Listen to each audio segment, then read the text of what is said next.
हरदुआ राजू में 18 पुराण और श्रीमद् भागवत कथा पुराण का हो रहा वाचन। रेपरा के समीप हरदुआ राजू में कथावाचक श्री रजनी शास्त्री और श्री मनीष दुबे के माता पिता श्री राम सेवक दुबे और श्रीमती माया दुबे के द्वारा 18 पुराण और श्रीमद् भागवत कथा का श्रवण किया जा रहा है। श्रीमद् भागवत कथा का वाचन अयोध्या से आए डॉक्टर श्री अशोक पांडे जी के द्वारा किया जा रहा है। कई किलोमीटर दूर से लोग सपरिवार आकर कथा श्रवण कर धर्म लाभ ले रहे हैं। कथा का वाचन 16 से 22 फरवरी तक किया जाएगा। आइए दिखाते हैं इसके कुछ अंश। रियल न्यूज 30 से देवकी नंदन सोनी। हम लोग सोचते हैं कि चल करके किया जाता है, तब पितरों की पत्नी का नाम है स्वधा, तब स्वाहा नहीं कहते हैं, तब क्या कहते हैं? तस्मै स्वधा, पितृदेवाय स्वधा। वहां नमा नहीं कहेंगे, वहां स्वाहा नहीं कहेंगे, वहां स्वधा कहेंगे, क्योंकि पितरों की पत्नी का नाम है स्वधा। वहां पितरों के पास पहुंचाता है। तो पितर देवता हमारे दिए हुए तर्पण को कहां पहुंचाते हैं? हमारे पितृलोक में पहुंचाते हैं मेरे भाई बहन। इसलिए तीनों पत्नियां स्वाहा, स्वधा और सती का विवाह कर दिया। अग्निदेव पितरों के साथ और भगवान शिव के साथ।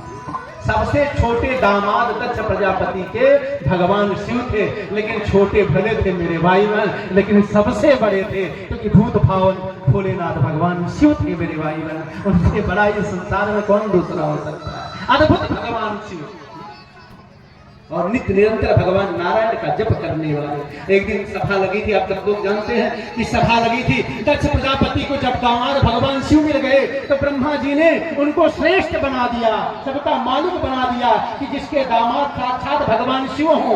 और शिव ही ईश्वर है मेरे भाई बहन, क्योंकि धर्म सम्राट स्वामी करपात्री जी महाराज ने कहा है ईश्वर वही हो सकता है। सकल विरुद्ध धर्माश्रयत्वम ईश्वरत्वम, जहां सारे विरुद्ध धर्म आश्रय लेते हो वही ईश्वर कहलाता है। ऐसा दरबार तो केवल भगवान शिव का है मेरे भाई बहन। सकल विरुद्ध धर्म आकर के लाभ हानि पाप पुण्य अग्नि जल सारे विरुद्ध धर्म आकर के भगवान शिव के यहाँ विराजमान है। कहीं चूहा है तो कहीं सांप भी बैठा है, कहीं बैल है तो सिंह भी बैठा है, विष है तो अमृत भी है, सब कुछ भगवान शिव के यहाँ। चंद्रमा है तो सूर्य भी है, सारे विरुद्ध धर्म आश्रय ले रहे हैं। इसलिए ईश्वर तो भगवान शिव ही है। अब जिनके दामाद शिव बन गए हो, ईश्वर बन गए हो, तो फिर तो महिमा बढ़ ही जाएगी। ससुर को सबका मालिक बना दिया गया और सत्र चल रहा था, प्रजापति बने। और जब प्रजापति बन गए मेरे भाई बहन, तो कहते हैं कि जब कोई दरबार लगा हो तो सारे लोग इंतजार कर रहे हैं। जो बड़ा व्यक्ति होता लेट आ रहा विलंब करके, और जानबूझ करके विलंब करके आए। और उसका कारण क्या होता? ताकि सम्मान मिले।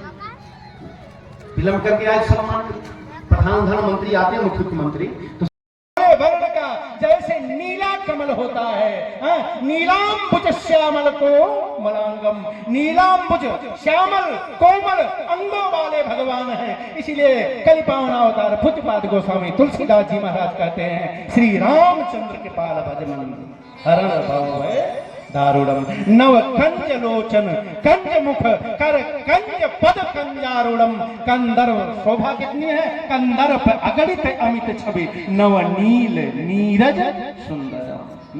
कभी आइए आप ठाकुर जी का दर्शन करिए। भगवान राम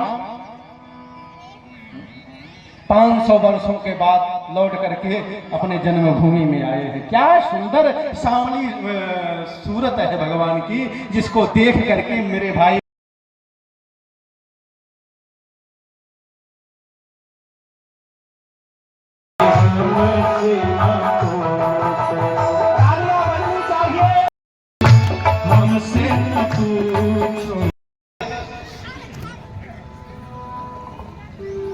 एक ही देवता है, सबकी क्रियाएं भिन्न हैं, गुण भिन्न है। गुण की भिन्नता से रूप भले भिन्न दिखाई पड़े, लेकिन देवता तो एक है, वह सत्य नारायण भगवान सत्य। और उसमें कोई नहीं भेद है, ईश्वर सबका एक ही हो सकता है।